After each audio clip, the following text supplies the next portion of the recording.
nami abdi Fiham Open Muarij.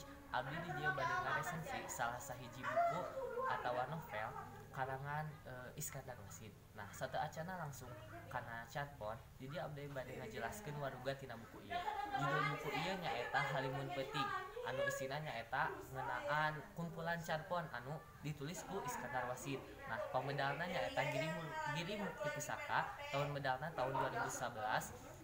Kandel halamanna aya 144 halaman jeung hargi bukuna kirang langkung 30.000. Langsung wae kana nu carpon pertama nyaeta carpon anu judulna Kembang Tanjung.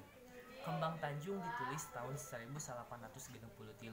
Di dieu nyaritakeun ngeunaan salah saorang tentara anu ditugaskeun ku komandana pikeun tugas ka Irian Jaya, ka Irian Barat. Baheula teh Irian teh masih aya dina kakuasaan Walanda.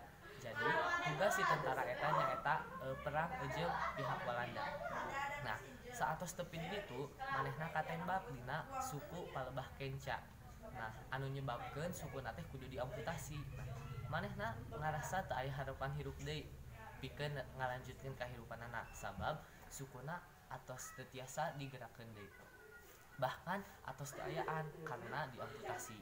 Nah, tapi salila di rumah sakit manehna aya boga harepan sabab aya seorang istri namina Ice.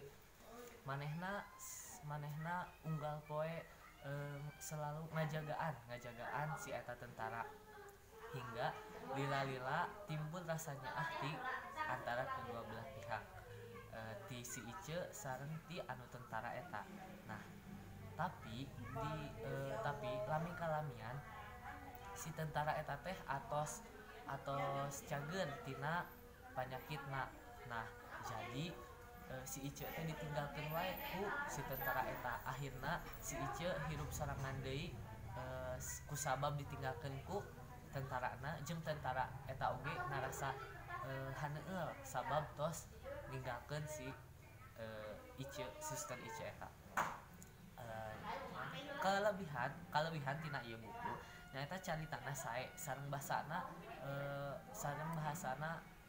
tiasa dimengerti ku urang sebagai budak sekolah. Namun kekurangan ieu buku nyaeta henteu cocok dibaca ku remaja sabab ieu eusina teh ngajelaskeun atawa nyaritakeun tentang kahirupan rumah tangga. Jadi novel ieu teh cocok namah dibaca ku anu tos gaduh kulawarga.